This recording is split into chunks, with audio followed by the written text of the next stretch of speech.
The night the Duke of Ashford laughed at her name, Vivienne Marsh was standing on the other side of the wall. She had not meant to be there. The corridor behind the gentlemen's dining room at Whitmore's club was narrow and poorly lit, and she had taken a wrong turn while waiting for her father's solicitor to finish his business at the front desk.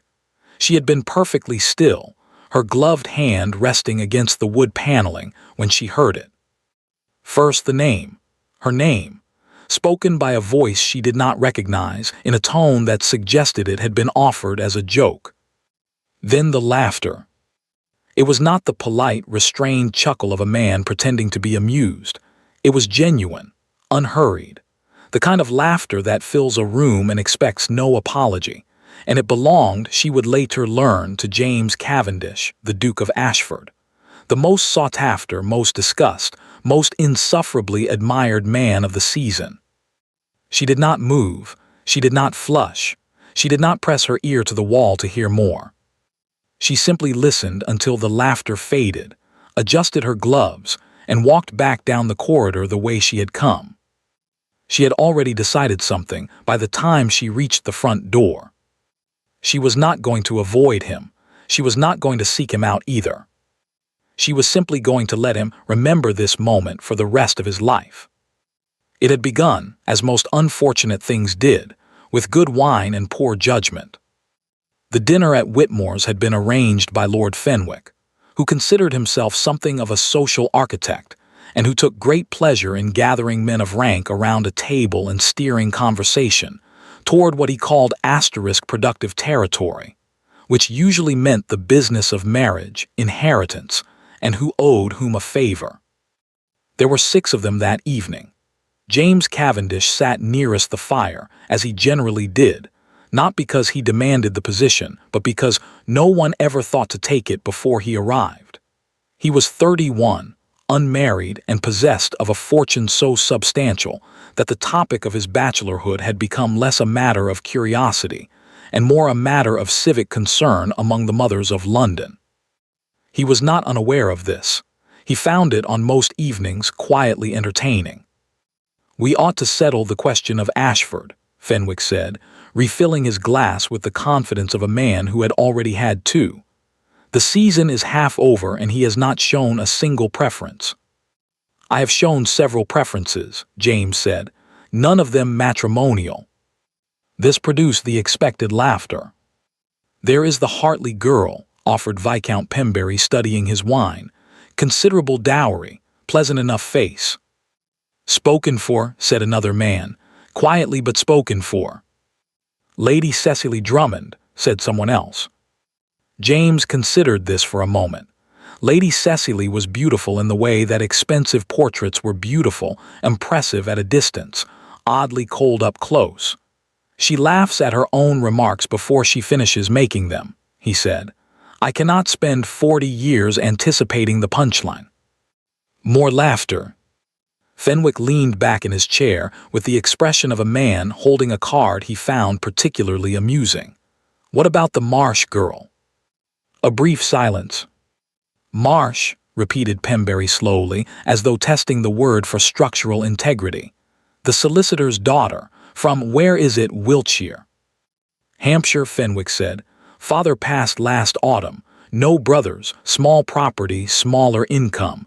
She's been staying with a cousin in town for the season." He paused. "I believe she has read a great many books." This, for reasons Vivienne would have found entirely unsurprising, produced the loudest laughter of the evening. James laughed with the rest of them. He could not have told you afterward exactly why. It was the accumulation of details, perhaps, each one more impractical than the last. A solicitor's daughter with no income and a reputation for reading. The very portrait of an unsuitable match, assembled with almost artistic precision. "Marsh," he repeated when the laughter had settled. "Are we fishing in shallow waters now, Fenwick?" "I merely mention her," Fenwick said with a small smile, "because she is to be at Countess Whitmore's salon on Thursday. I thought it might amuse you." "Everything amuses me," James said pleasantly. "That is not the same as interest."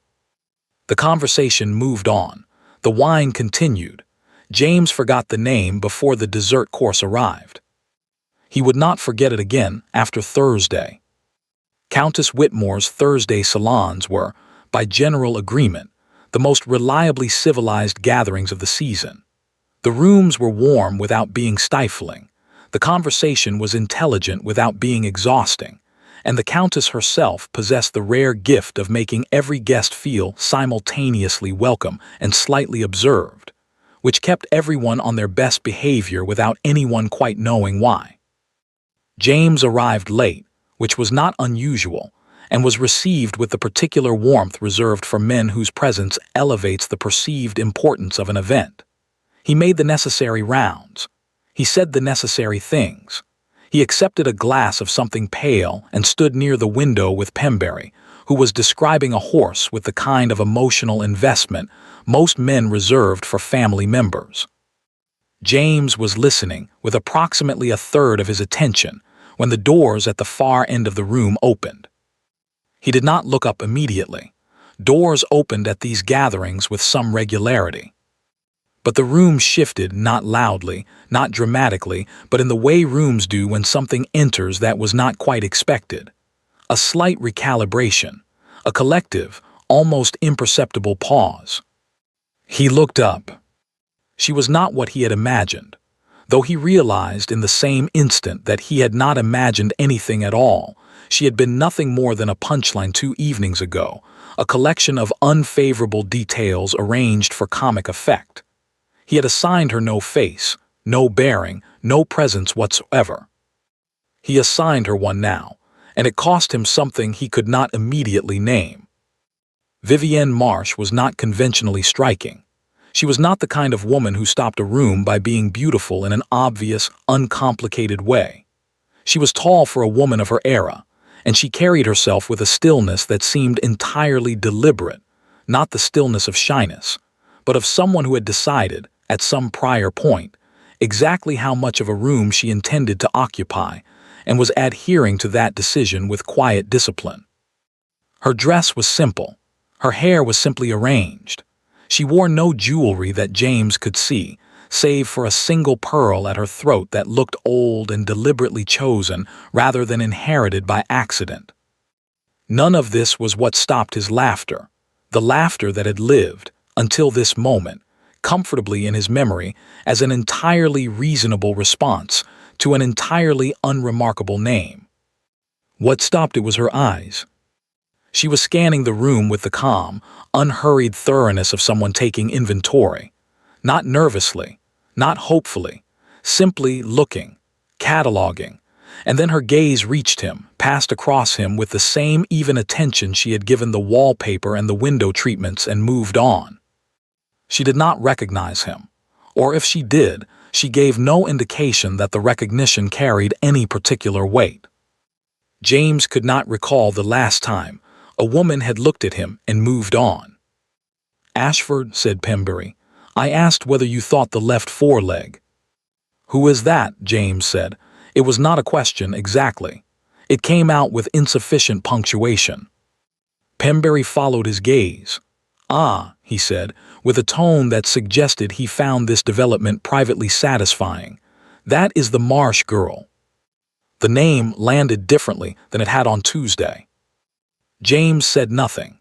He took a slow sip of his drink and watched as Vivienne was greeted by the Countess with what appeared to be genuine warmth, not the performative warmth extended to guests of rank, but the quieter kind, the kind that implied prior acquaintance and mutual regard. Interesting, the Countess did not offer that warmth carelessly. Vivienne smiled in return. It was a restrained smile, but it reached her eyes, and for one unguarded moment she looked entirely different, younger, warmer, less armored, before the expression settled back into its customary composure. James set down his glass. "Introduce me," he said.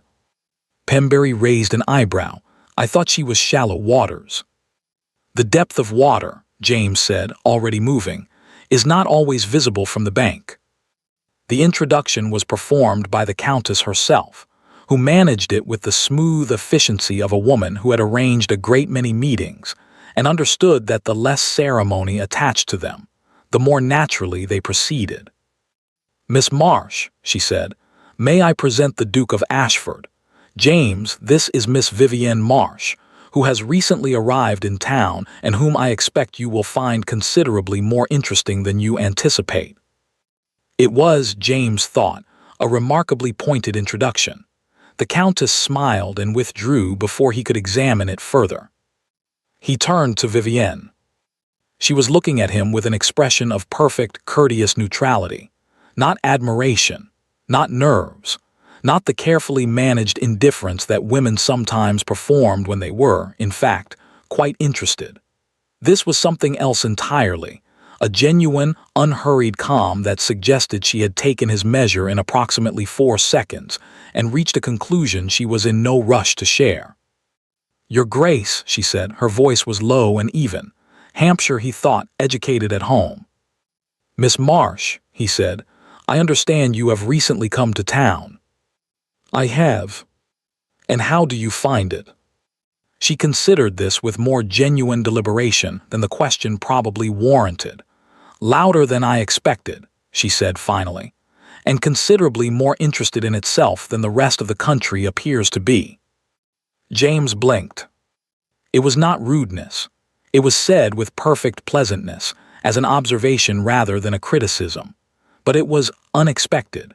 Most women, when presented with a duke and an opening question, offered something safely appreciative about the parks or the shops or the extraordinary quality of this season's entertainments.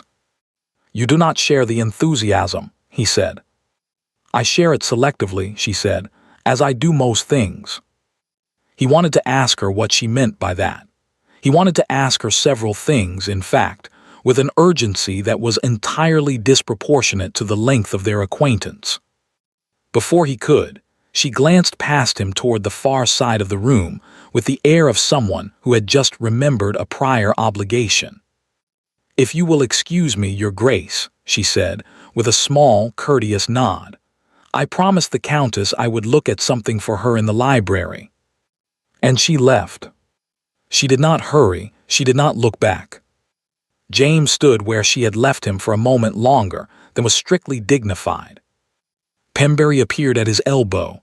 "Well," he said pleasantly, "how were the waters?" James did not answer immediately.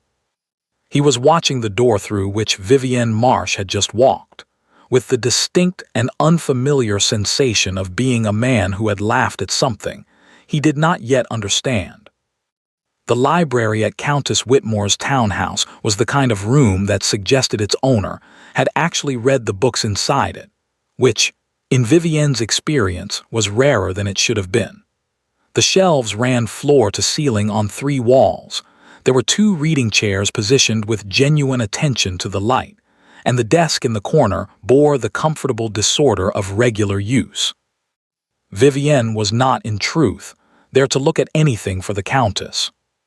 She stood at the window overlooking the small rear garden, her hands folded in front of her, and allowed herself 30 seconds to be alone with what had just happened.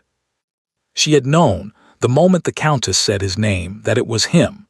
She had recognized the voice before she turned that particular quality of ease, of a man entirely accustomed to rooms arranging themselves around him. She had heard it through a wall 4 days ago, shaped around her name, carrying laughter. She had given him nothing. She was reasonably certain of that. What she had not anticipated was the way he had looked at her, not with the performative interest of a man doing social arithmetic, calculating dowry against bloodline against conversational adequacy.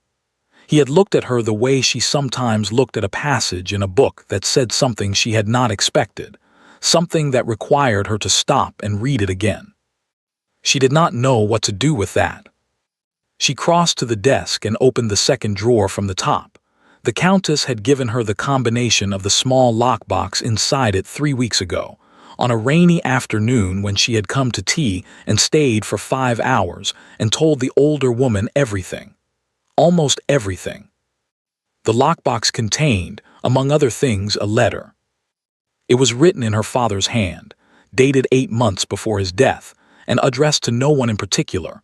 which was the way her father had sometimes written things he could not bring himself to send. He had called them his asterisk honest letters. He had kept them in a wooden box beneath his desk in Hampshire. Vivienne had found them while sorting his affairs and had read them all in a single night, sitting on the floor in her coat because she had forgotten to light the fire. Most of them were unremarkable, regrets about cases he had handled poorly, apologies to clients he felt he had underserved, one long, tender letter to her mother who had been dead for 12 years. And then this one. She unfolded it now, though she had long since memorized its contents, because there was something steadying about seeing her father's handwriting, the careful, slightly cramped script of a man who had taught himself to write well and never quite lost the effort of it. "I have kept this too long," the letter began, "and I will likely keep it longer because I am a coward in the particular way that careful men are cowards, not from lack of feeling but from excess of consequence. I know what this document means. I know what it would do if it were shown to the right people or the wrong ones, depending on how you look at it. The Cavendish family acquired the Marsh property in Wiltshire in 1809 through a contract that was not valid at the time of signing. Your grandfather was told it was a routine refinancing arrangement. He signed because he trusted the solicitor who presented it, a man in the employ of the then Duke of Ashford, who knew precisely what he was signing and precisely what it meant. Your grandfather lost everything within the year, the estate, the income, the standing. He died believing it was his own failure. It was not. I have the original contract. I have the correspondence between the Cavendish solicitor and the Duke's steward that proves the arrangement was deliberate. I have kept them because I did not know what to do with them, and because the current Duke is not his grandfather, and because I am not certain that justice, at this distance, looks the same as it did at the beginning. I leave this for you to decide. You were always better at deciding than I was." Vivienne refolded the letter along its original creases. The current Duke is not his grandfather. She had thought about that line more than any other. Her father had written it not as an excuse but as a complication, the kind her father had specialized in, the kind that made simple anger difficult to sustain. She had come to London with the documents. They were not in the lockbox. She was not foolish enough to keep them in someone else's house, but they were close, and she knew exactly what they contained and what they were worth, in both the legal and the human sense of the word. She had not come to ruin James Cavendish. She was not entirely certain what she had come to do. She had told herself it was to see him, to form her own opinion of a man her father had written about with such careful ambivalence, to decide whether the documents should be shown to a solicitor, or burned, or simply kept as her father had kept them, as an honest letter addressed to no one, waiting for a resolution that might never come. She had not expected him to seek her out within 20 minutes of her arrival. She had not expected the way he looked at her. She had not expected to find, beneath the easy confidence and the voice she had heard laughing at her name, something that looked, when he thought she wasn't watching, remarkably like genuine curiosity. She put the letter back in the lockbox and closed the drawer. She was still standing at the desk when she became aware that she was no longer alone in the room. She turned slowly. A woman stood in the doorway, older, impeccably dressed, with the kind of composed, assessing expression that suggested she had spent decades perfecting it. She had James Cavendish's eyes, or rather, he had hers, pale gray, intelligent, and at this moment not particularly warm. Vivienne had never met the Duchess of Ashford. She knew her immediately. "Miss Marsh," the Duchess said, stepping into the room and pulling the door closed behind her. Her voice was pleasant in the way that certain cold days were pleasant, clear and bright, and not at all comfortable. "I thought I might find you in here." Vivienne clasped her hands in front of her and said nothing. She had learned from her father that silence was almost always the more interesting response. "I will not keep you long," the Duchess continued, moving to the center of the room with the unhurried authority of a woman who had never needed to hurry toward anything. "I simply wanted to introduce myself, as my son appears to have taken an interest in doing so himself, and I prefer to know the people who occupy my son's attention before they occupy too much of it." "That seems prudent," Vivienne said. The Duchess's eyes moved over her with careful, thorough attention. "Your father was a solicitor," she said. "He was. In Hampshire." "Yes." A pause. The Duchess's gaze settled on the desk, on the second drawer, which Vivienne had closed but not locked, because locking it would have required the Countess's key, which was currently in Vivienne's coat pocket, and reaching for it would have been a gesture too legible to make. "He passed last autumn," the Duchess said. "I was sorry to hear it." Vivienne looked at her steadily. "Were you acquainted with him?" The question was simple. The Duchess's answer was a fraction of a second too long in coming. "I was not," she said, "but one hears things." It was, Vivienne thought, a remarkably careful answer from a woman who had not struck her as the type to be careful without reason. She held the Duchess's gaze and smiled, the same small, courteous smile she had given James in the salon, the one that offered nothing and asked nothing, and left the other person with the unsettling impression that they had somehow said more than they intended. "How kind," Vivienne said. The Duchess looked at her for a long moment. And then so briefly that Vivienne almost missed it, something moved behind those pale gray eyes. Not hostility, not calculation. Fear. It was gone before it had properly arrived. The Duchess smiled, wished her a pleasant evening, and left the room as composedly as she had entered it. Vivienne stood very still in the silence she left behind. Her father had been right about one thing, she thought. This was considerably more complicated than justice. James Cavendish was not by nature a man who pursued. This was not arrogance precisely, or rather, it was not only arrogance. It was also the accumulated habit of a life in which pursuit had rarely been necessary. Things came to him. Invitations, opportunities, introductions, affections.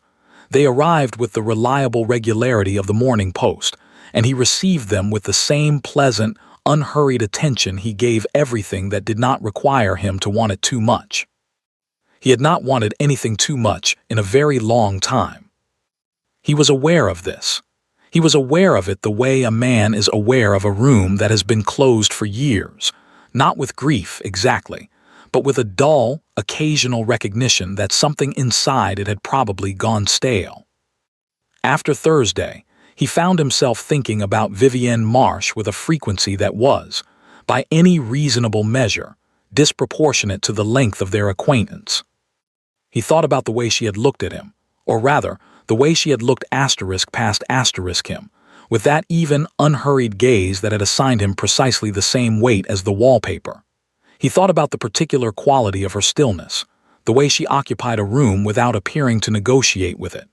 He thought about what she had said, "I share it selectively, as I do most things," and the dozens of possible meanings that sentence continued to generate, none of which he could dismiss. He thought with somewhat less comfort about the fact that she had left. Not dramatically, not with the calculated timing of a woman who understood the value of an exit. She had simply gone, as though the conversation had reached its natural conclusion, and she saw no reason to extend it artificially on his account. He was not accustomed to natural conclusions. By the following Monday, he had found 3 separate reasons to mention her name in conversation, none of them, he told himself, intentional. By Wednesday, he had stopped telling himself that. The opportunity arrived on Thursday evening, at a card party hosted by Lord and Lady Ashbourne in their Mayfair townhouse. It was the kind of gathering James usually found tolerable at best. The rooms were too warm, the card play was too serious, and Lady Ashbourne had a habit of seating people according to a social logic that satisfied only herself. But Pembury had mentioned, with studied casualness, that the Countess Whitmore would be attending and would likely bring her young Hampshire friend. and James had found his prior engagement suddenly less compelling than he had thought.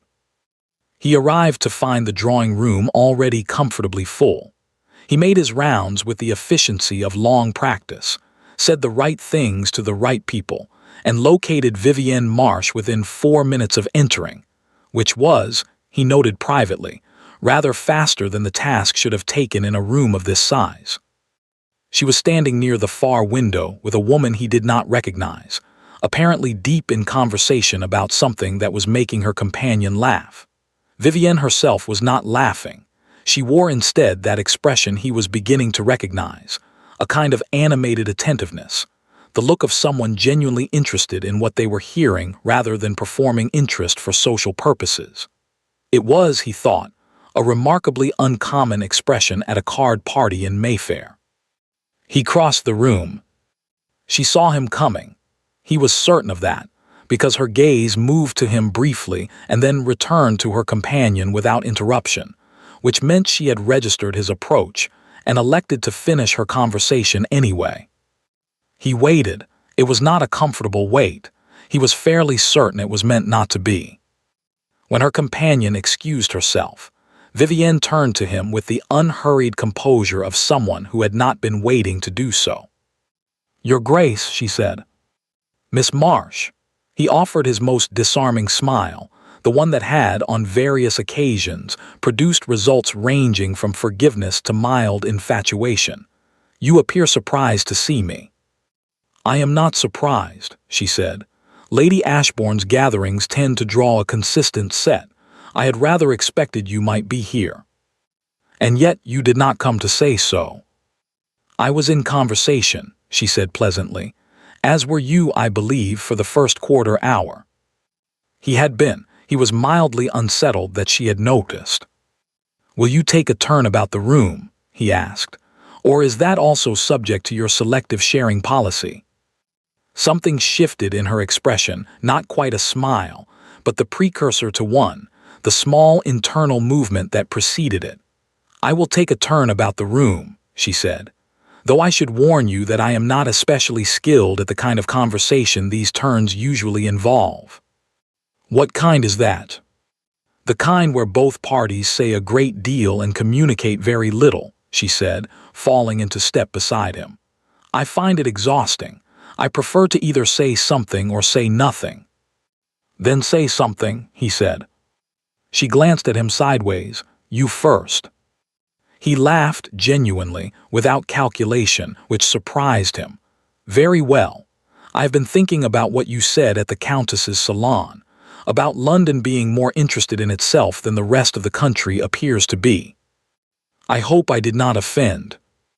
"You did not. You interested me." He paused. "Which is, I will confess, a less common occurrence than one might expect." She was quiet for a moment, and he had the sense that she was deciding something, not about what to say, but about how much of what she actually thought to allow into the open. "I grew up in a house full of books and very little money," she said finally. "My father was a thoughtful man but not a prosperous one. We did not come to London for the season. We did not come to London at all, generally. I read about it instead." She paused. "Reading about a place and then arriving in it is an interesting experience. You see both versions at once." "And which version do you prefer?" "The one in the books was quieter," she said, "but this one has better light." He looked at her. She was watching the room ahead of them with that same level attention, and he had the distinct impression that the remark had been more personal than it sounded, though he could not have said precisely why. "You miss Hampshire," he said. She considered this. "I miss my father," she said. "Hampshire is simply where he was."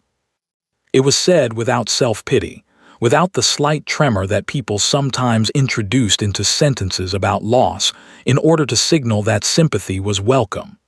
It was simply a fact, offered cleanly, and it landed with more weight than a more elaborately expressed grief would have.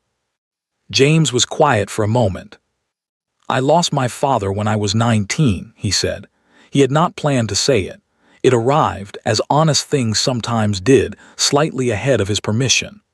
I have found in the years since that the missing of him tends to attach itself to objects and places rather than to grief in the abstract. A particular chair, a particular view from a particular window. Vivienne turned to look at him then, fully, for the first time in the conversation, with the same undivided attention she had given her earlier companion. It lasted only a moment, but it was the kind of moment that had some weight to it, the kind that altered slightly the temperature of what came after. "Yes," she said quietly, "that is exactly it." They walked in silence for a few steps, which ought to have been awkward and was not. Over the following 2 weeks, James found reasons, some legitimate, some constructed with decreasing subtlety, to be where Vivienne Marsh was. At Lady Fenwick's musical evening, he sat 3 chairs to her left and spent more time watching her listen to the performance than listening to it himself. She was entirely still during the music, her hands folded in her lap, her expression composed but inward, as though the notes were being processed somewhere private and personal rather than merely heard. At the Ashbourne garden party, he steered 2 separate conversations in her direction, and both times found himself staying longer than he had intended, drawn in by the quality of her attention. The way she listened with her whole face, the way she asked questions that were genuinely curious rather than socially obligatory, the way she sometimes paused before answering, as though she found it important to mean what she said. At Lord Pembury's dinner, he was seated 4 places from her, and spent the entirety of the fish course trying to hear what she was saying to the man on her left, which told him something about his current state of mind that he found simultaneously undeniable and inconvenient. She was not warming to him, that was the thing. She was not cooling toward him either. She was consistently pleasant, consistently engaged when they spoke, consistently willing to be honest in a way that most people were not. But she maintained a distance that was not geographical. It was something more internal, a reserve that he could not quite locate the edges of, that felt less like shyness and more like decision. She had decided something about him, he did not know what. He found this, against all prior experience, entirely compelling. It was at the Whitmore Salon, 3 weeks after their first meeting, that the first crack appeared. They had been talking for nearly an hour, standing near the bookshelf at the back of the room with the unspoken mutual agreement of 2 people who had identified the quietest corner of a crowded space and were disinclined to leave it. The conversation had moved, in the organic, unpredictable way of conversations between people genuinely interested in each other, from Hampshire to his estate in Derbyshire, from books to architecture, from architecture to the particular quality of light in old houses that made them feel inhabited by their own histories. "There is a long gallery at Ashford Park," he said, "that runs the full length of the east wing. On winter afternoons the light comes in at an angle that makes everything in it look like it belongs to a different century." He paused. "I have always thought it was the most honest room in the house." "Honest," she repeated. "Undecorated," he said. "Or rather, decorated only by what the light does. Everything looks exactly as old as it is." She was quiet for a moment. There was something in her expression, something that moved through it quickly, like a shadow across still water, that he could not read. "I think I would like to see it," she said. And then, as though the admission had surprised her, she looked away. It was the first time she had offered him anything unguarded. He recognized it as such and did not press it, which cost him something, but which felt, instinctively, certainly, like the right thing to do. Instead he said, "Then you shall." She looked back at him. The unguarded thing was gone, replaced by her customary composure, but her eyes were different, slightly warmer, slightly less resolved. "You are very certain of things," she said. "I am learning," he said, "to be certain of fewer of them." She held his gaze for a moment longer than she had before.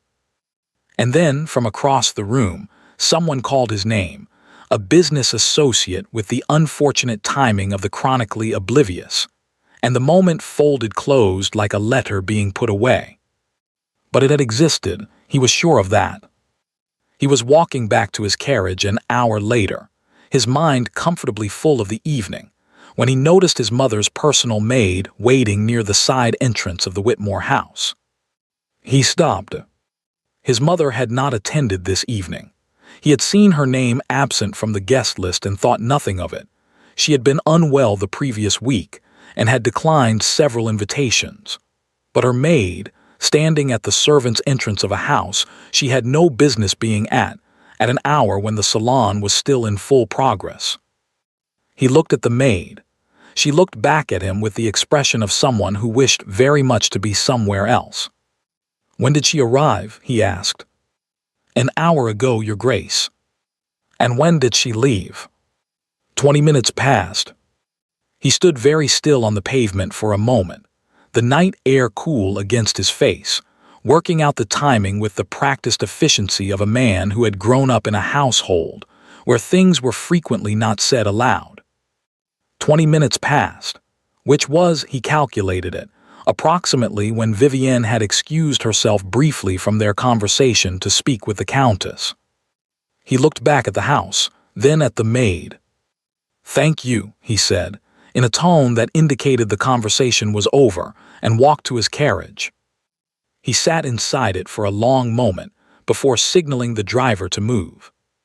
His mother, who had not been invited, who had been unwell, who had no reason to attend a salon she had not been asked to, had sent her personal maid to Countess Whitmore's house on the one evening when Vivienne Marsh was there. He did not know what that meant. He knew, with the cold certainty of a man who had learned early to recognize the shape of things his mother preferred to manage quietly, that he was going to find out.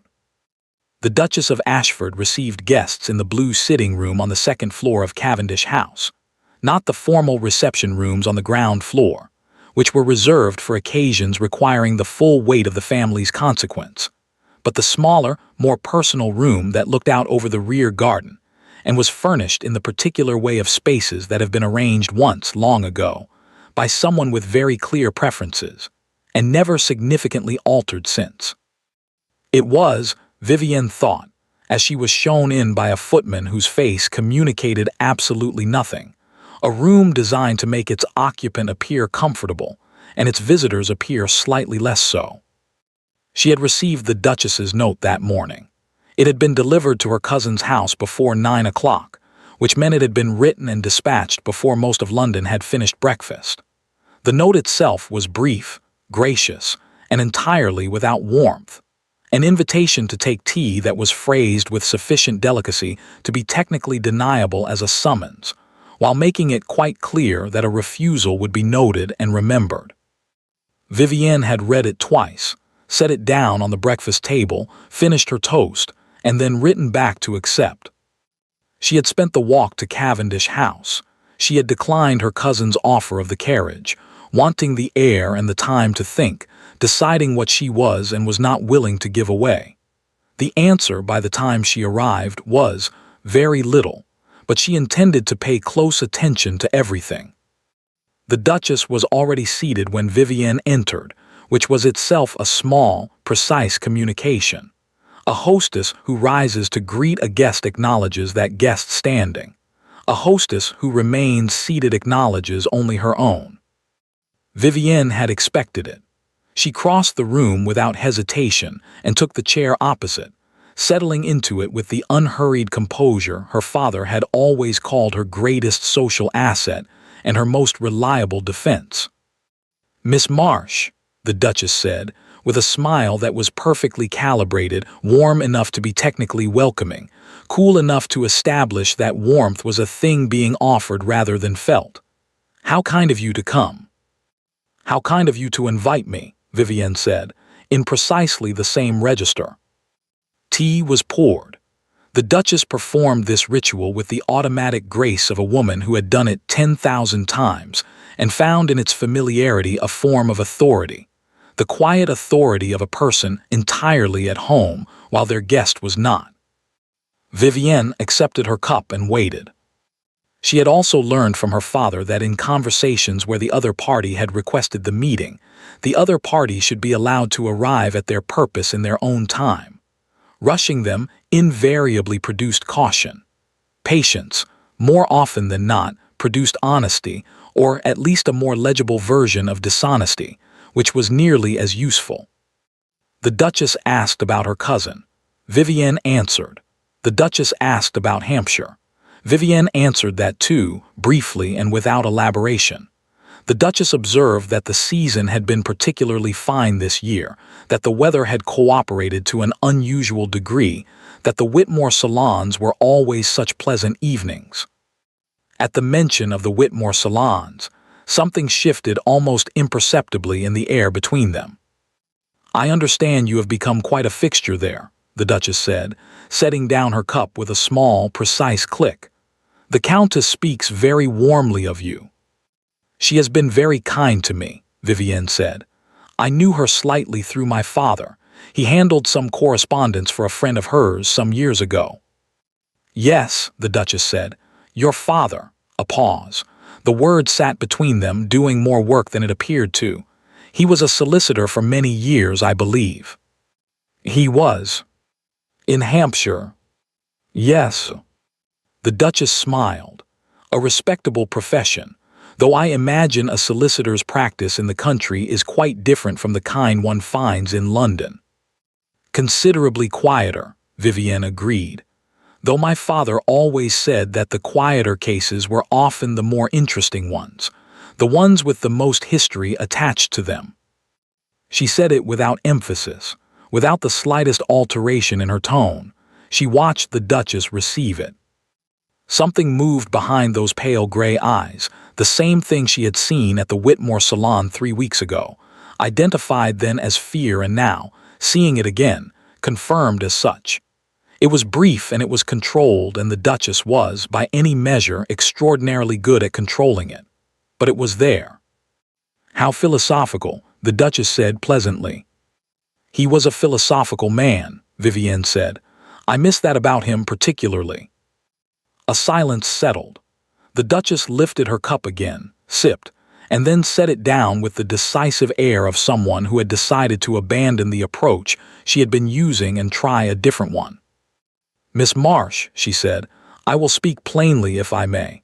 I find plain speaking saves a great deal of time." "I prefer it," Vivienne said, and meant it. "My son has shown a marked interest in your company over the past several weeks." The Duchess folded her hands in her lap. "James is not careless, generally, in the attention he pays to people. When he is interested in something, he tends to pursue it with some determination. I have observed this quality in him since he was a boy." She paused. "It is an admirable quality in many contexts." "But not all," Vivienne said. "Context matters enormously," the Duchess agreed, "as I am sure you understand." Another pause, this one slightly longer, freighted with something that was almost entirely not said. "I do not doubt that you are an intelligent and accomplished young woman, Miss Marsh. The Countess's regard is not given carelessly, and I respect her judgment. But intelligence and accomplishment, however genuine, do not alter certain practical realities. My son has a name, a title, and responsibilities to his family, and his estate that must be considered alongside his personal inclinations." Vivienne looked at her steadily. "You are telling me," she said with perfect pleasantness, "that I am unsuitable." The Duchess did not flinch. "I am telling you," she said, "that some attachments, however sincerely formed, create complications that neither party fully anticipates at the outset." She held Vivienne's gaze. "Particularly when one party has unresolved connections to the other's family history." There it was. Not direct, not explicit, but unmistakable to anyone who was listening carefully, and Vivienne had been listening carefully since she walked into the room.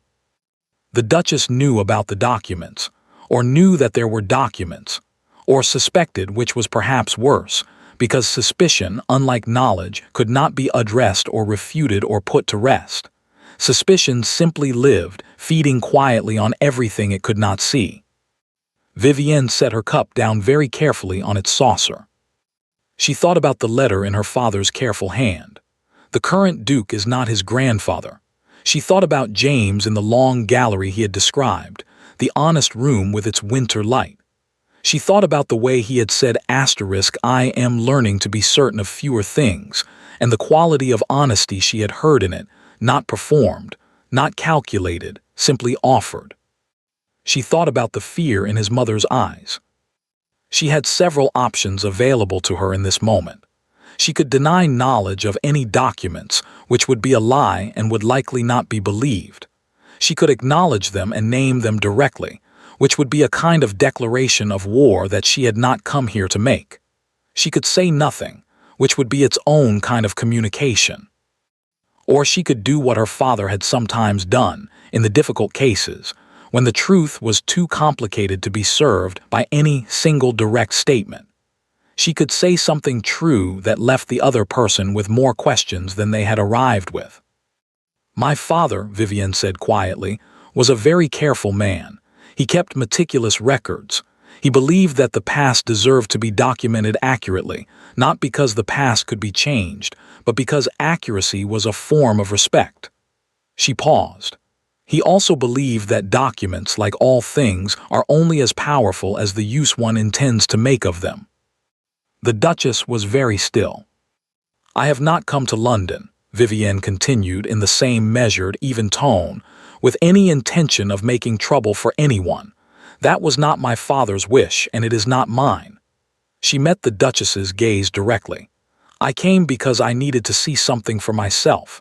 I believe I am beginning to." A long silence.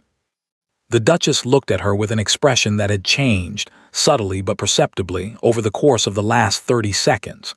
The composure was still there. The composure was, Vivienne suspected, structural, built into the woman at a level that went too deep to be touched by a single conversation. But something beneath it had shifted. A recalibration of some kind, too internal to be named precisely. "You are," the Duchess said at last, "rather more than I expected." "So I am told," Vivienne said, "occasionally." The Duchess looked at her for another long moment. Then she did something that Vivienne had not anticipated. She laughed. It was brief, and it was genuine, and it transformed her face entirely for the 3 seconds it lasted. Took 20 years off her age, and replaced the careful, architectural composure with something that looked remarkably like the woman she might have been before she became the woman she was.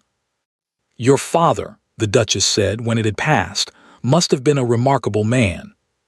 "He was," Vivienne said. "I am sorry you never met him."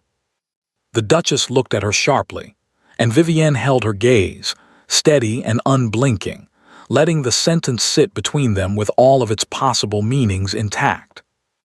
After a moment, the Duchess looked away.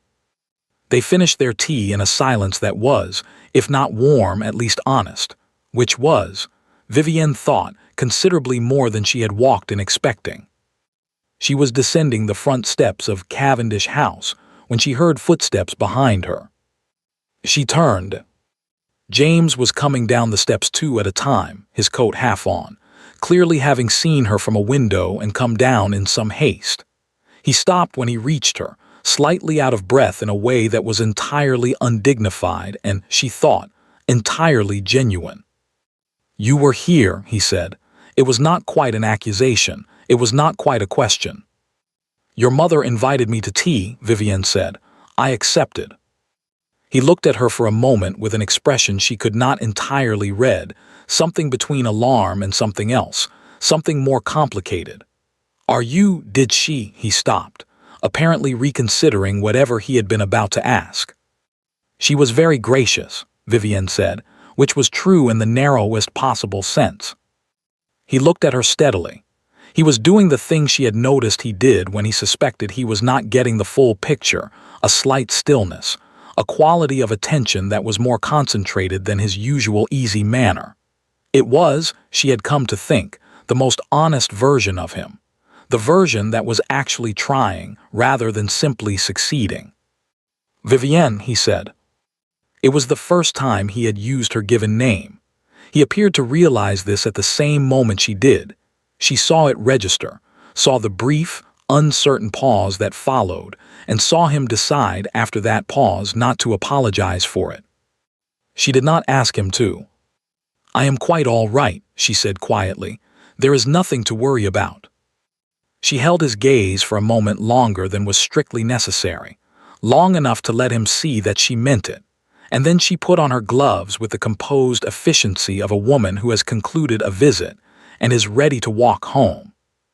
"Good afternoon, Your Grace," she said. She turned and walked down the remaining steps and along the pavement, and she did not look back, and she was 2 full streets away before she allowed herself to acknowledge, privately and without particular comfort, that the conversation with the Duchess had not frightened her. What frightened her was the way James had said her name, and the fact that she had wanted very much to stay. James did not go back inside immediately. He stood on the front steps of Cavendish House and watched Vivienne walk away, that particular walk of hers, unhurried and straight-backed, the walk of a woman who knew exactly where she was going even when she did not, until she turned the corner and was gone.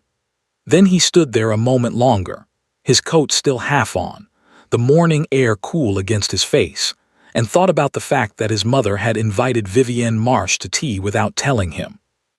He thought about what that meant. Then he went back inside. His mother was still in the blue sitting room, the tea things not yet cleared, a small book open in her lap in the way of someone who has picked up a book not to read it, but to have something to look at.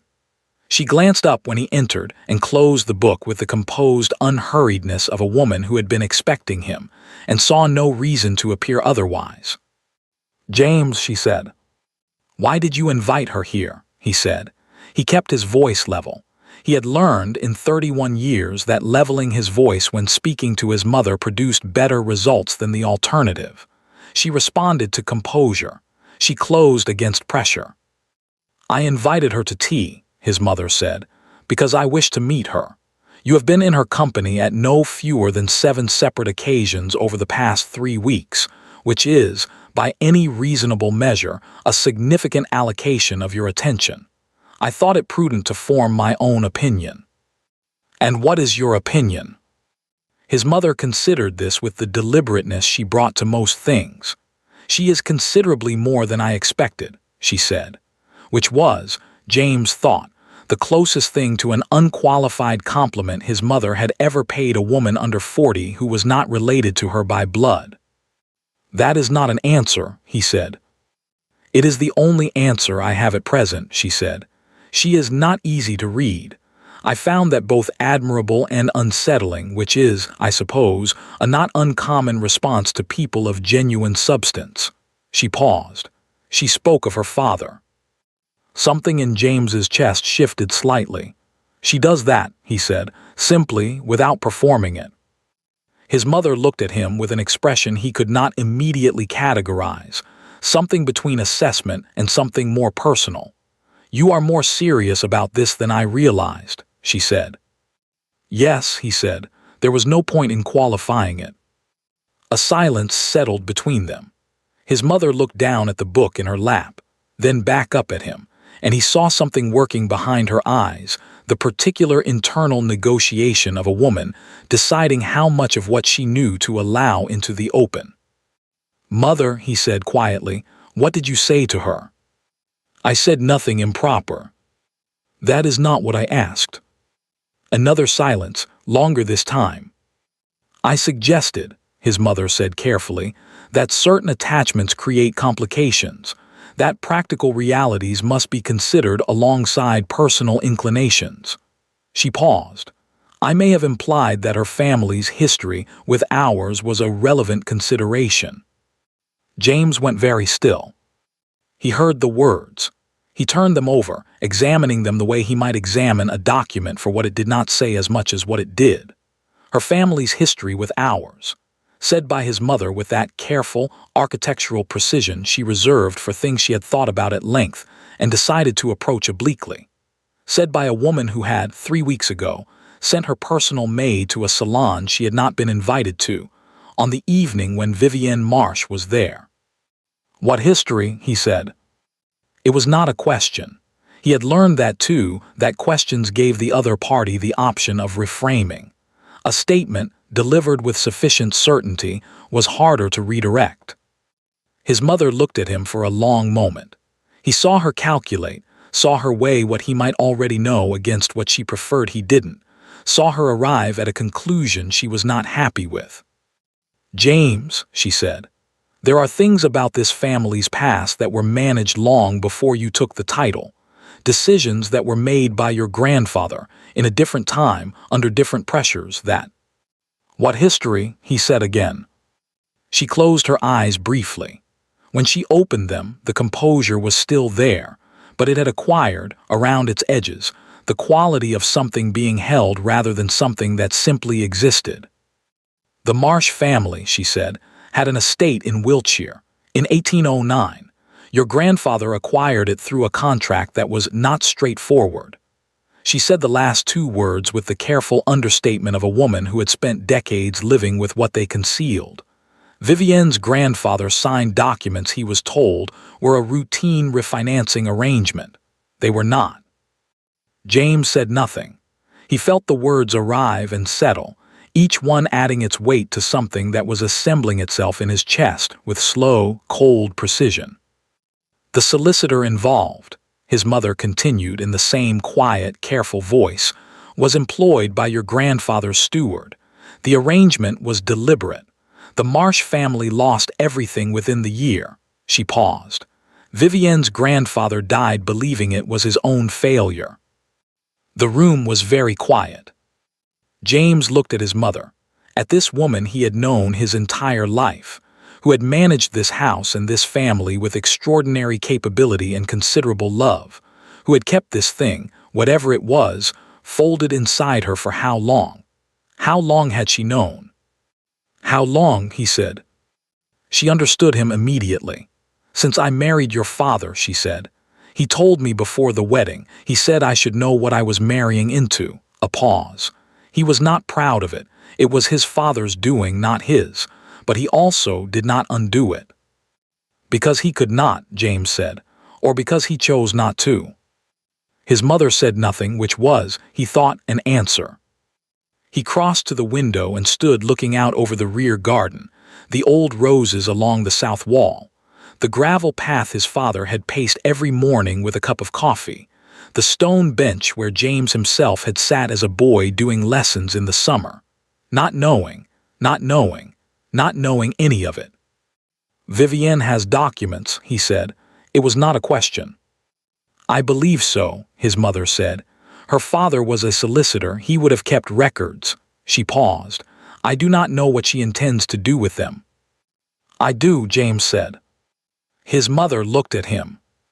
"She intends to do nothing with them," he said. "That is what she told you, isn't it? In some form. She came here to understand something, not to make a claim." "She said," his mother said slowly, "that documents are only as powerful as the use one intends to make of them." A pause, and that she had not come to London to make trouble. James turned from the window. He thought about Vivienne in the Whitmore Library, the second drawer of the Countess's desk. He had not understood the significance of that at the time, had filed it away as a minor detail without context. He understood it now. He thought about the quality of reserve she carried, the distance that was not shyness but decision, the decision of a woman who knew something considerable and had chosen, for reasons of her own, not to use it. He thought about what that kind of restraint cost a person. He thought about her father's letters, the honest ones addressed to no one, and the weight of a legacy like that, not wealth, not property, but a truth too complicated to resolve, passed from one careful person to another. He thought about the laughter at Whitmore's club, his own laughter, unhurried and easy and entirely ignorant, and felt something about it that was worse, considerably worse than embarrassment. "I need to see the family records," he said. "James." "The correspondence from grandfather's steward, the 1809 Wiltshire contracts, whatever is in the archive." He turned to face her. "I need to see all of it." His mother looked at him for a long, still moment. Then something in her expression changed, not collapsed, not surrendered, but released, in the way of something that has been held at tension for a very long time and has finally been allowed to lower. "The archive is in the east wing," she said quietly. "Third cabinet from the left. The key is with Hendricks." James looked at her. "You knew where it was." "I have always known where it was," she said. She held his gaze steadily, and he saw in her eyes something he had not expected to find there. Not guilt exactly, but a long, accumulated weariness, the look of a woman who had carried a thing for decades and had perhaps, somewhere very private, been waiting for someone to take it from her. "I simply did not know what to do about it." He nodded once. He left the room without another word and went to find Hendricks. The archive was cold and smelled of paper and old leather, and the particular damp that accumulated in rooms that were maintained but not lived in. The third cabinet from the left contained 4 drawers. James started with the bottom one, which held the oldest materials, and worked upward. He found the Wiltshire correspondence in the second drawer. It was filed under a heading that described itself, blandly and entirely without shame, as * property acquisitions 1805-1815, among a dozen other folders containing the ordinary business of an estate that had operated at the scale of a small institution. He almost missed it. It was labeled * Marsh, Wiltshire, 1809, in the neat, careful hand of his grandfather's secretary, a man who had apparently kept meticulous records of everything, including the things that should perhaps not have been so carefully preserved. He read it in the archive, standing at the cabinet with the folder open in his hands, in the gray afternoon light that came through the single small window near the ceiling. It took him 40 minutes to read everything. Some of it was dry and procedural contract language, conveyancing terms, the ordinary administrative machinery of a property transfer. But the correspondence between his grandfather's steward and the solicitor employed to handle the Marsh side of the transaction was not dry. It was specific and deliberate and left very little room for alternative interpretation. The Marsh family had been deceived, systematically, with forethought. Vivienne's grandfather had died believing he had failed his family. He had not failed anything. James closed the folder and stood for a moment in the cold, paper-smelling room with his eyes shut, doing nothing in particular except allowing the full weight of it to arrive. Then he put the folder back in the cabinet, closed the drawer, and went to get his coat. He was at Vivienne's cousin's house within the hour. The cousin, a pleasant, slightly flustered woman named Mrs. Hartley, who clearly had no idea what to make of a duke arriving unannounced at her door at 4:30, told him, with profuse apology, that Miss Marsh was not at home. "When do you expect her?" James asked. Mrs. Hartley appeared to be doing rapid social calculations. "She went out this afternoon, Your Grace. After she returned from that is, I'm not entirely certain when she'll—" "I will wait," James said. Mrs. Hartley blinked. "I beg your pardon." "If you'll permit it," he said, "I will wait." She permitted it, in the manner of a woman who had not technically been given the option of declining, and showed him into a small sitting room that smelled of cut flowers and recent cleaning. He sat in a chair by the window. He did not pace. He looked out at the street and thought about what he was going to say. He was still thinking about it when he heard the front door and Vivienne's voice in the hall, and then a brief, murmured exchange between her and Mrs. Hartley that he could not make out. A pause. Then footsteps on the floor, not hurried, which he found simultaneously frustrating and admirable. She appeared in the doorway. She had clearly been walking.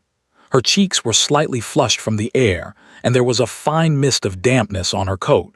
It had begun to rain somewhere in the last hour, and she was looking at him with an expression that was not quite surprised, which suggested Mrs. Hartley had warned her, but which contained something beneath its composure that he could not name. "Your Grace," she said. He stood, Vivienne. He had decided, some time in the last hour, that he was not going back to Miss Marsh. He had used her name on the steps of Cavendish House, and the world had not ended. In fact, it had felt, more than anything he had done recently, like something true. She came into the room but did not sit. She stood near the small table by the door with her hands folded in front of her, the gesture he recognized as her default composure, the thing she did when she was deciding how much to allow into the open. "I went to the archive," he said. There was no point in a preamble. She was not a woman who benefited from preambles. "The family records, the 1809 Wiltshire correspondence." He paused. "I read everything." Something moved through her face. Not surprise she had expected this or something like it, he thought. Something more complicated than surprise. A held breath released. "I see," she said quietly. "I need you to understand," he said, "that I did not know.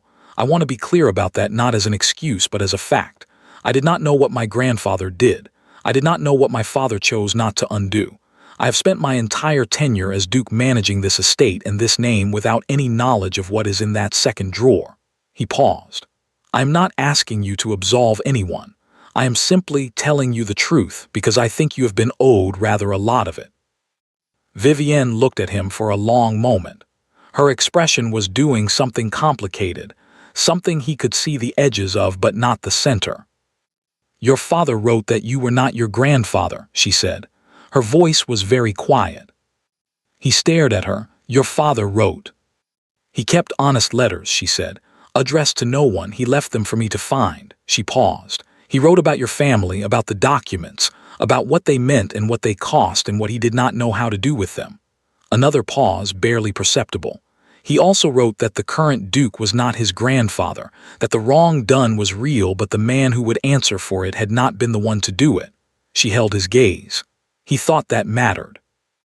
James stood very still in the small, flower-scented room, with the rain beginning to streak the window behind him, looking at this woman whose grandfather had died believing a lie, whose father had spent his life carrying a truth too complicated to use, who had come to London to see something for herself and had apparently, in the course of 3 weeks of careful, guarded, deliberate proximity, begun to see it.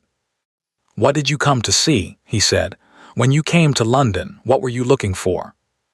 She was quiet for a moment. Not the silence of evasion, the silence of someone arriving honestly at an honest answer.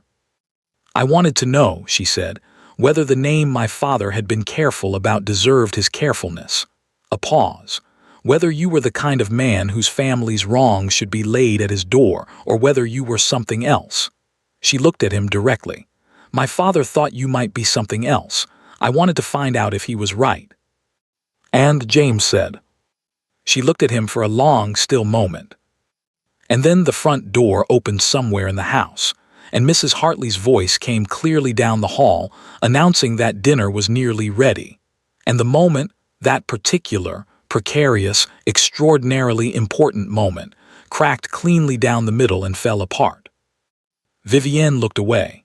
The composure returned, settling back over her face like a curtain drawn quietly across a window. "You should go," she said.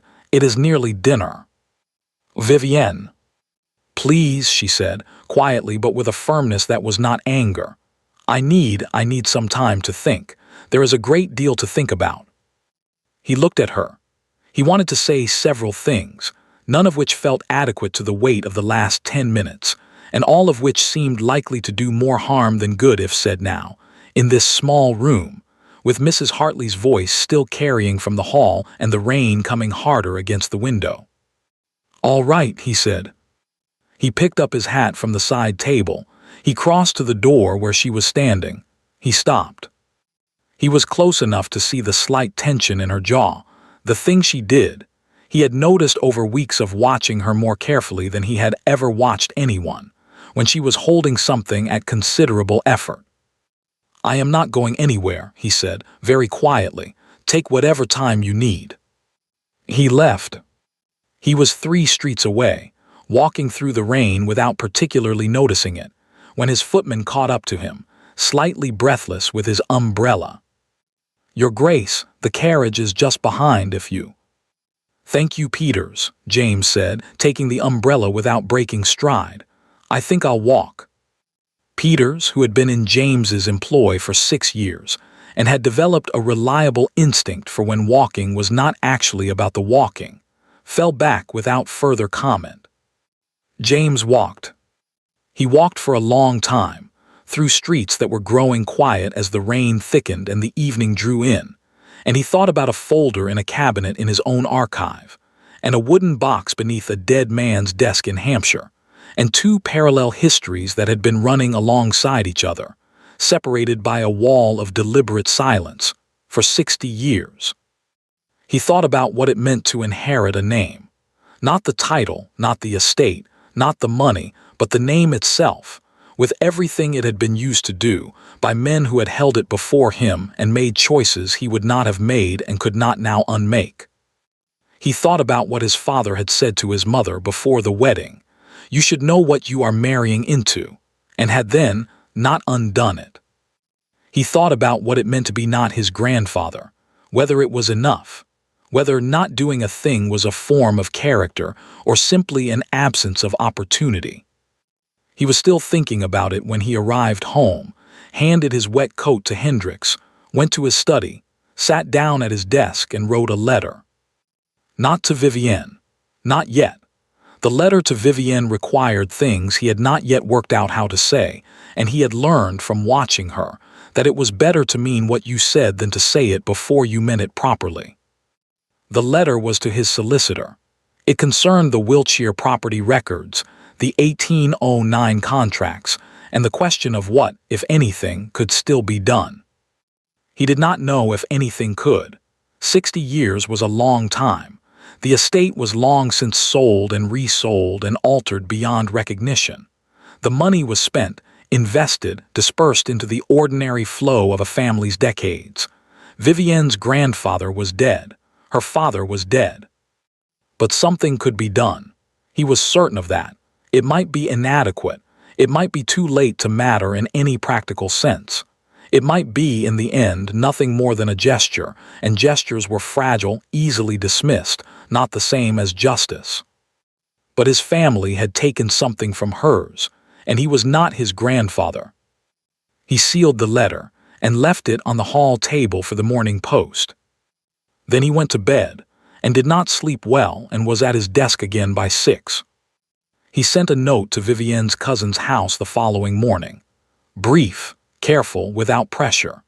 He said that he hoped she was well, that he was thinking of her, that he would be at the Pemberton Gallery on Thursday afternoon if she wished to speak further, and that if she did not, he would understand. He received no reply. He went to the gallery on Thursday anyway. She was not there. He returned home and found Peters waiting, with a note that had arrived an hour after he had left. He opened it. "I have gone to Hampshire for a few days. I need to think somewhere quiet. I am sorry not to have told you before you went. V.M. **. He read it twice. Then he folded it and put it in his coat pocket and stood in his front hall for a moment, thinking. Hampshire. He thought about a woman walking through fields she had grown up in a house full of her father's books and her father's honest letters, and the accumulated quiet of a life that had been disrupted and then lost. He thought about what she needed to think about, and whether thinking would resolve it or simply make the weight of it more precisely felt. He thought about what she had not said in the note, that she needed time, that she wasn't ready, that the distance between what she felt and what she could afford to feel was still too wide to cross from a sitting room in Mayfair. He was fairly certain, standing in his hall with her note in his pocket, that she would not come back to London. Not because she wanted to disappear, because she didn't know, yet, whether coming back was something she was allowed to want. He went upstairs and rang for his valet. "Pack for a few days," he said. "We're going to the country." His valet, a man of considerable experience and very few questions, said, "Yes, Your Grace," and went a pack. He did not take the ducal carriage. This was a decision he made deliberately, standing in the mews behind Cavendish House, while his valet loaded a single bag into a plain traveling chaise that belonged, technically, to the estate but carried none of its markings. Hendricks had raised an eyebrow at this. James had not explained. The explanation would have required him to articulate something he had not yet put into words. that arriving at Vivienne Marsh's door in the full regalia of the Duke of Ashford was precisely the wrong thing to do, and that he understood this in the same instinctive, wordless way he understood when a room had gone wrong without being able to say immediately what had changed in it. He left Peters behind as well, and his secretary, and the small retinue of administrative habit that usually accompanied him when he traveled. He took his valet, a driver in the bag. It was the most unencumbered he had felt in years. Hampshire in late spring was the kind of landscape that made a person understand why people wrote poetry, not because it was dramatic, not because it imposed itself on the eye with the grand ambition of the Scottish Highlands or the Derbyshire peaks, but because it was quietly, persistently, entirely itself. The fields rolled in long, unhurried undulations. The hedgerows were thick and old. The light fell sideways through the trees in the late afternoon, in a way that made everything look simultaneously present and slightly remembered. James watched it through the carriage window and thought about Vivienne growing up in this, about what a person became when this was what they measured things against, the economy of it, the particular kind of intelligence that came from stillness. He had her father's address from the note. She had mentioned it without thinking, he believed, or perhaps with the unconscious intention of making herself findable. He chose not to examine the question too closely. The house was smaller than he had imagined, though he was not certain why he had imagined it larger. A stone cottage set back from a narrow lane, with a garden that had been carefully tended, and was now in the early stages of returning to its own preferences. The roses going slightly wild along the east wall, the path between the flower beds softening at its edges. A house that had been loved and was now being managed from a distance, maintained but not inhabited. He told the driver to wait at the lane. He walked up the path alone. She answered the door herself. This surprised him slightly, though it should not have. There were no servants in evidence, no smoke from the kitchen chimney that would indicate a housekeeper in residence. She had come here alone, or nearly so. He registered this without comment.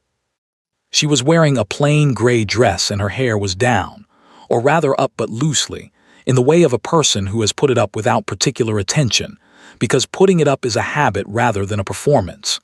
She had a book in her hand, her finger marking the page. Her feet, he noticed, were in very plain house slippers that she would not, under any circumstances, have been wearing in London. She looked at him. He looked at her. A silence elapsed that contained a remarkable number of things. "You followed me," she said. It was not an accusation. It was said with the same even tone she brought to most observations, a statement of fact being offered for mutual acknowledgement. "I did," he said. "I said I needed time to think." "You did," he said, "and I waited several days." Something moved in her expression, not quite amusement, not quite exasperation, but something that contained elements of both, moving through her composure the way light moves through water.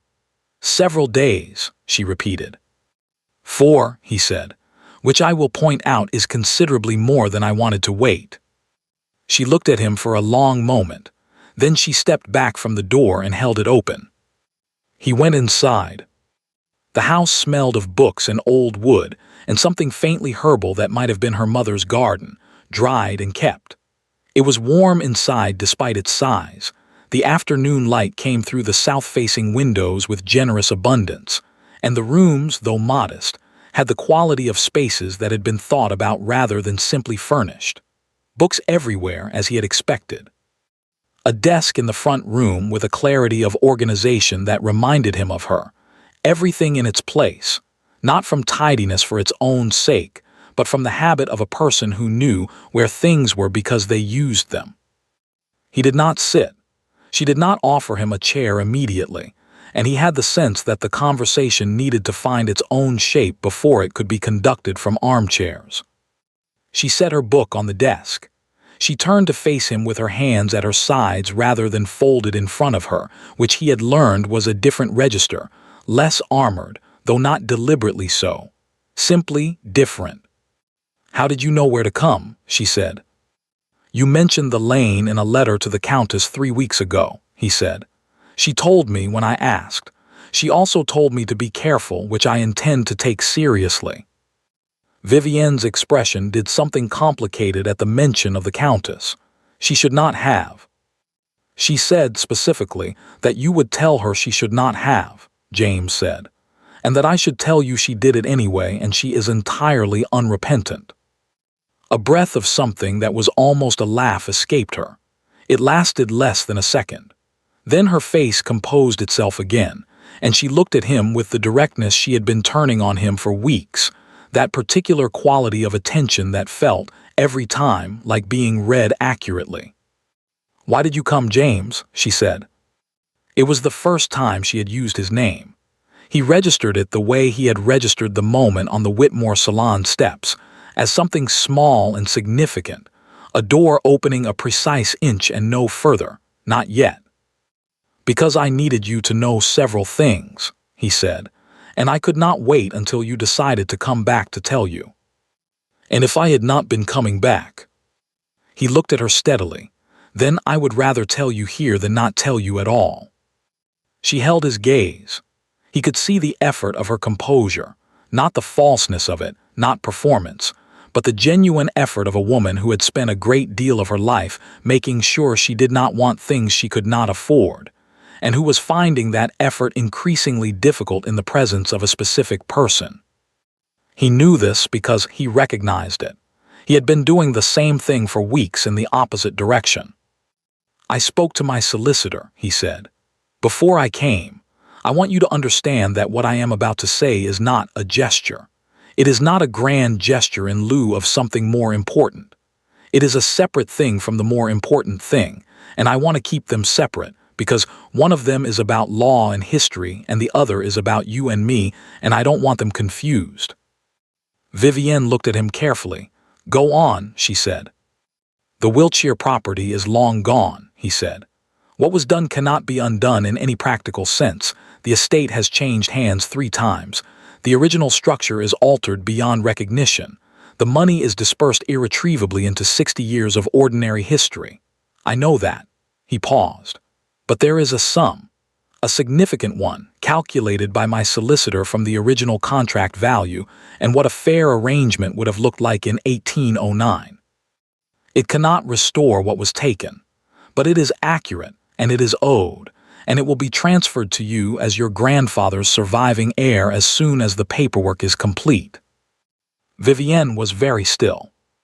You do not need to accept it, he said. I want to be clear about that as well. It is not contingent on anything. It is not an attempt to purchase goodwill or simplify a complicated situation. It is simply what is owed. He paused. My grandfather took something from yours. My father chose not to address it. I am not either of them, and I will not maintain their silence. She was looking at him with an expression he had not seen before. Not the composure, not the reserve, not the careful, deliberate attention she usually brought to him. Something beneath all of that. Something that looked, from the inside of it, like it might be painful. The way things are painful when they were not expected to be there, and the absence of them had been quietly managed for a very long time. James, she said. Her voice was very quiet. That is the first thing, he said. The legal thing, the separate thing, he paused. Can I tell you the other one? She looked at him for a long moment, then she nodded, once small. He took a breath. I laughed at your name, he said. In a room full of men who thought the question of your suitability was a joke, I laughed. And I did not think about it for 3 seconds afterward because you were no one to me, a collection of unfavorable details assembled for comic effect. He paused. I am telling you this not because you don't know it, you were there, you heard it. You have known it every moment of every conversation we have had since, but because I want you to know that I know it. That I have thought about it. That when I look at you I am not unaware of what I did and what it cost, in whatever small way, to begin from there. Vivienne said nothing. Her hands were still at her sides. Her expression had not changed, but something behind it had, something had shifted in the quality of her stillness. The way the temperature of a room shifts when a window is opened. too subtle to locate precisely but entirely impossible to miss. "I have been trying," he said, "to become better acquainted with uncertainty, with not knowing, with sitting in the presence of a thing I cannot immediately resolve and finding, against my usual inclination, that the sitting is not unpleasant." He paused. "You have been an extremely effective teacher in this regard, though I doubt you intended to be." "I did not intend very much of this," she said. Her voice was still quiet, but it had a quality in it now that was different from before, less contained, not raw but closer to the surface. "Oh," he said. "Neither did I." He looked at her directly. "I came here without my carriage, without my name on the door, without any of the architecture that usually precedes me. I came because I wanted to stand in front of you as plainly as I know how and tell you that I am not my grandfather, and I am trying very hard not to be my father either, and I do not know yet what that makes me exactly, but I know that whatever it makes me, I would very much like you to be a part of determining." The room was very still. The late afternoon light came through the south window and lay in long golden bars across the floor between them, warm and ordinary, and entirely indifferent to the weight of the moment. Vivienne looked at him. He looked at her. He did not speak again because he had said what he had come to say, and he understood from weeks of watching her that the right thing now was to wait, not strategically, not with the calculated patience of a man managing a situation, but genuinely. To stand in the space he had made and let her come to it or not come to it, entirely on her own terms. She looked down at the floor between them, at the bars of light, then back up at him. "I burned the documents," she said. He stared at her. "When?" "The day I came here," she said. "The morning after." She stopped, began again. "I sat with them for a long time in my father's chair at his desk. I read them all the way through, which I had done before many times, and then I put them in the fireplace." She paused. "They were my father's to carry, not mine. He could not put them down. I could." A pause. "I did not burn them for you. I want to be clear about that." "I understand," he said. "I burned them because I realized that I had been carrying them as a reason," she said. "Not a reason to harm anyone, but a reason to not want things. A reason to keep a distance that felt like wisdom and was actually." She stopped again, looked at the window. "My father was a careful man. He was also a lonely one.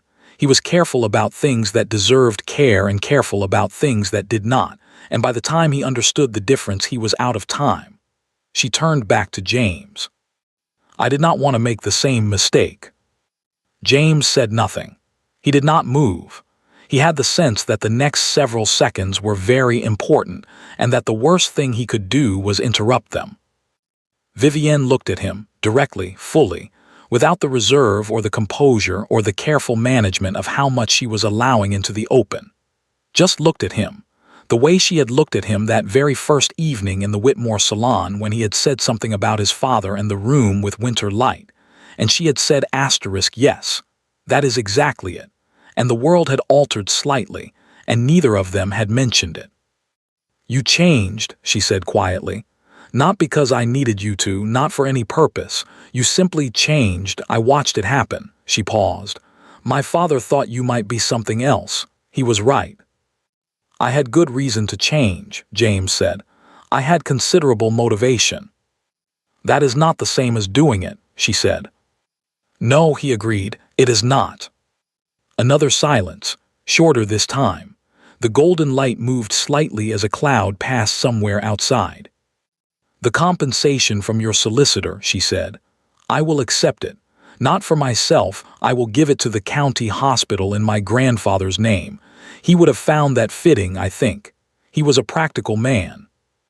"That is a better use of it than anything I would have thought of," James said. "Yes," she said, with the ghost of something that was very nearly a smile.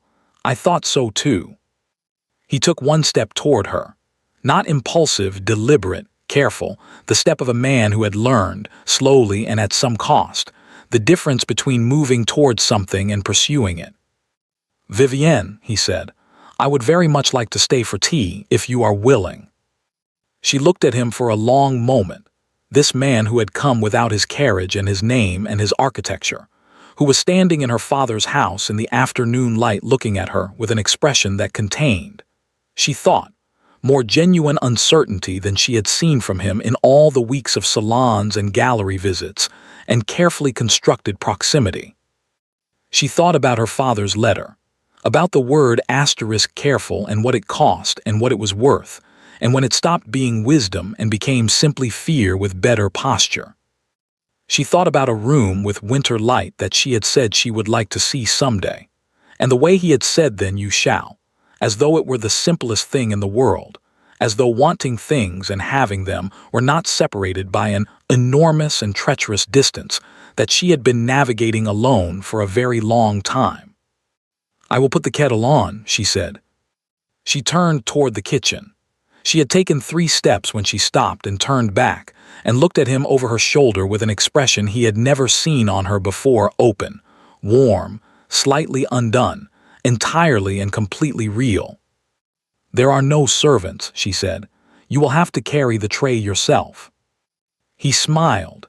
It was not the disarming smile, not the social one, not the one that had opened 1,000 doors without effort.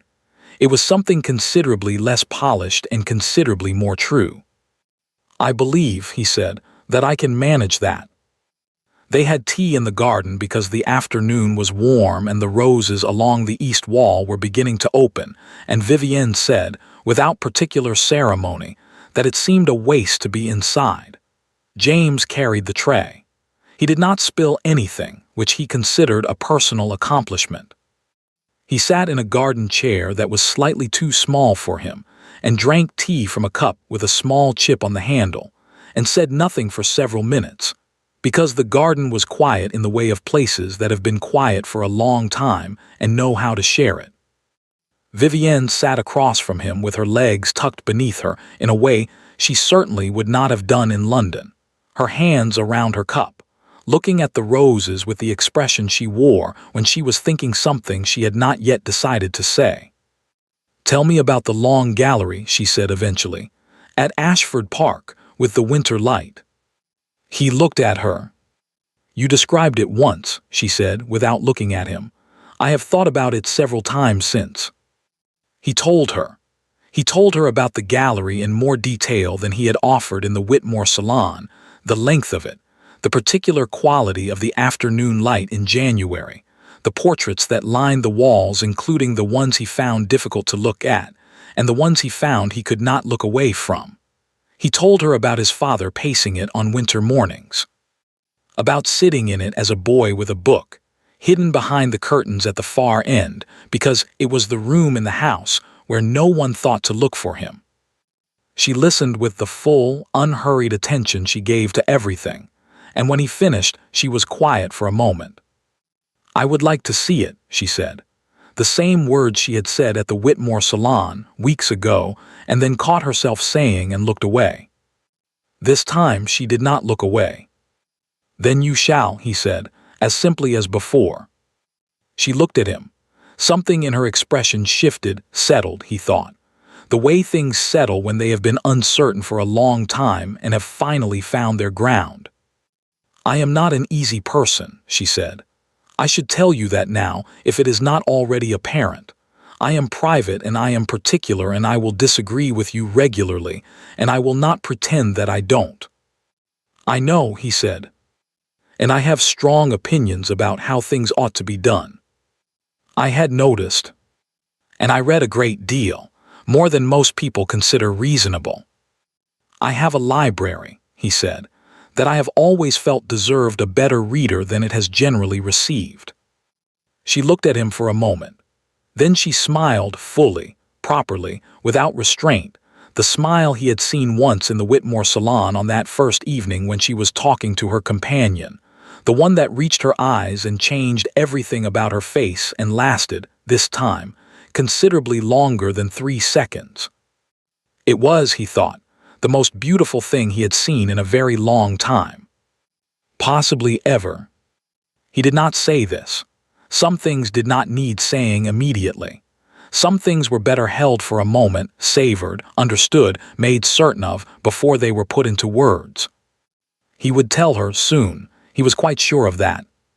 For now he sat in the garden of her father's house in the Hampshire afternoon light, with a chipped teacup and an east wall of opening roses, and felt, for the first time in a very long time, entirely and precisely where he was supposed to be. 1 year later, the invitation to Lord Fenwick's autumn dinner had been sitting on James's desk for 3 days before Vivienne found it. She had not been snooping.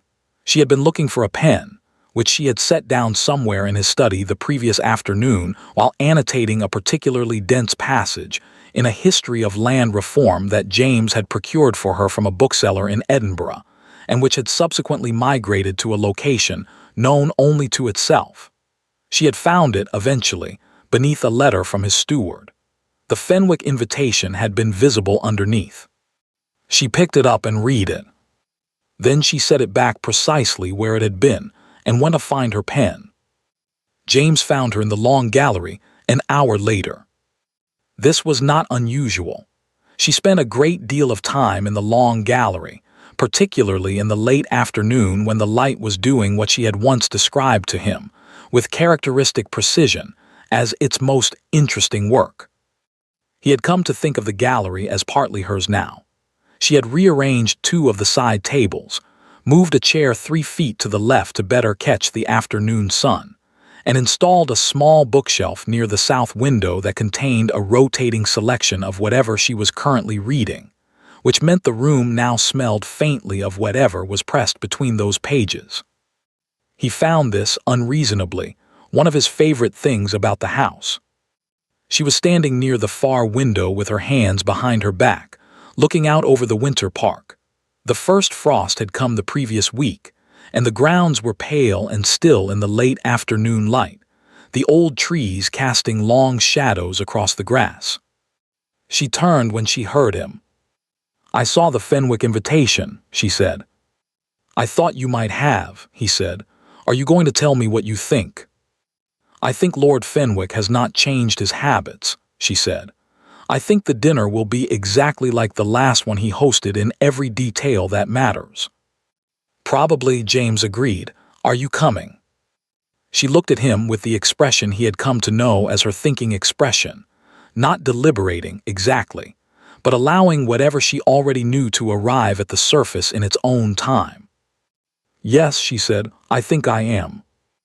The dinner was held on a Thursday in the 3rd week of November at Fenwick's townhouse in Berkeley Square. The rooms were warm, the wine was excellent, and Lord Fenwick presided over his table with the familiar satisfaction of a man who believed he had arranged the world to its best advantage. There were 8 of them at the table.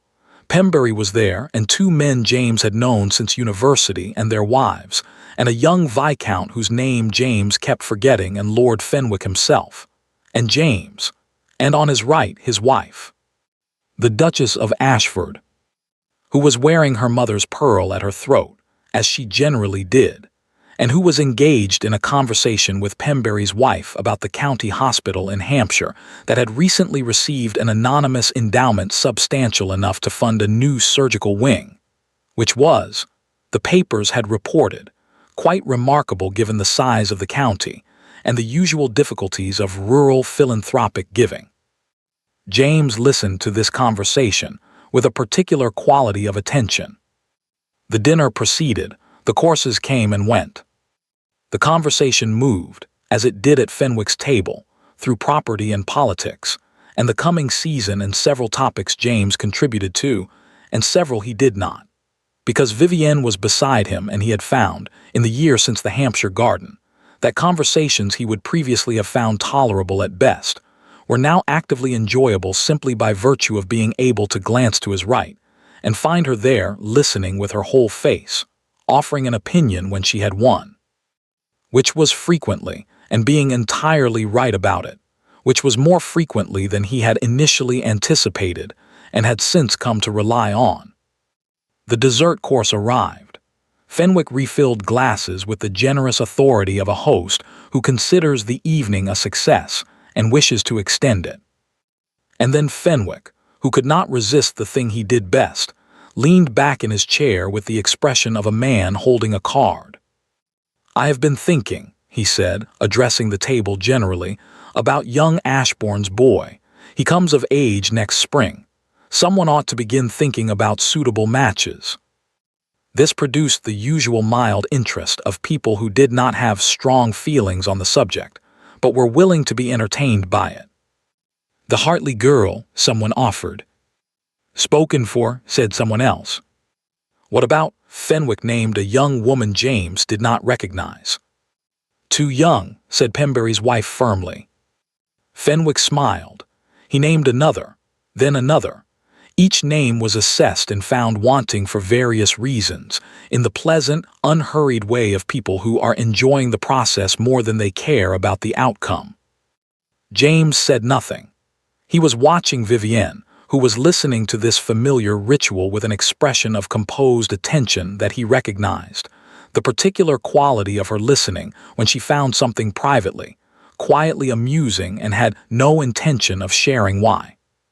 He glanced at her. She glanced at him.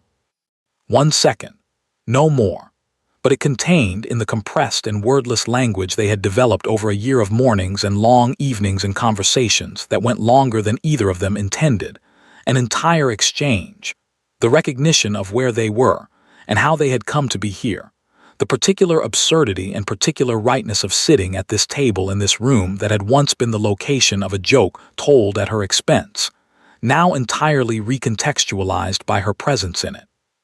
She looked away. Back to Fenwick, her expression did not change. James looked back at the table. And then Fenwick, either from genuine obliviousness or a flair for occasion that James had not previously credited him with, said, "There's a Cumberland girl, Harwick's niece, I think, who is said to be." He was cut off by a sound. Not a loud sound, not a dramatic one, simply laughter. Not from James, from Pembury's wife, at something Vivienne had murmured to her, too quietly for the rest of the table to hear.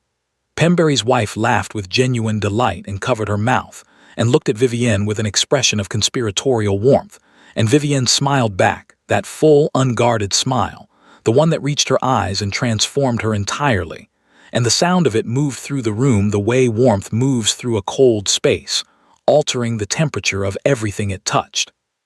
Fenwick paused. He looked down the table toward Vivienne. His expression did something complicated, the expression of a man who is reassessing a series of prior assumptions and finding the arithmetic less comfortable than it had previously appeared. James watched this happen with a great deal of private satisfaction. He picked up his wine glass. He turned to his wife. "Miss Harwick," he said very quietly for her ears only, apparently well read. Vivienne turned to him. Her eyes were bright. "Is she?" she said in the same register. "So I'm told." "And what do they make of that at this table?" He looked at her for a moment, at this woman who had stood on the other side of a wall and heard her name turned into a punchline, and had walked away from it with her gloves adjusted and her head straight, and a decision already formed, who had carried her father's truth and her grandfather's wound, and an honest letter addressed to no one across a season of careful, guarded proximity, who had burned the documents in her father's fireplace on a Hampshire morning because she had decided, with the quiet finality she brought to most decisions, that the past deserved its rest, who had told him she was not an easy person as a warning and had been entirely right, and whom he had found to be the most interesting, most honest, most entirely herself person he had ever sat across a table from, in a career of sitting across tables from people, who was, at this moment, wearing her mother's pearl and a small, private smile, and looking at him with eyes that contained, as they always did, the particular quality of someone who saw things accurately and was not afraid of what they saw. "I believe," James said, "that they are beginning to revise their opinions." Vivienne looked at him for a moment.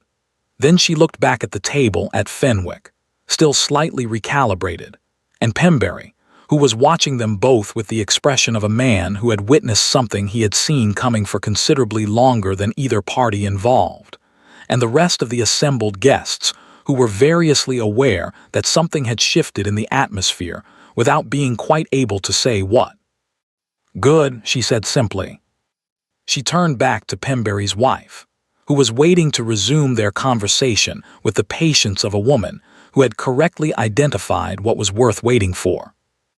James set down his wine glass. He looked at the table around him. At this room, this dinner, these assembled people who had once laughed at a name and were now sitting in the considerable and entirely unself-conscious presence of the woman who bore it. He thought about standing on the other side of a wall, laughing at something he did not understand. He thought about laughter that stops. And then he thought about everything that had happened in the silence after it, the long and complicated and entirely necessary silence, and he found that the silence, on reflection, had been the best part. Outside, the November evening pressed against the windows of Berkeley Square, cold and dark and entirely indifferent. Inside, the candles burned steadily down, and the wine was poured again, and the conversation turned, as it always did, toward everything and nothing. And at the far end of the table, barely audible beneath the ordinary music of the room, the Duchess of Ashford said something that made Pembury's wife laugh again. And the sound of it carried. Thank you for listening to the story all the way to the end. Please tell us which city you're watching from and what the story made you feel. Don't forget to subscribe so you won't miss new stories.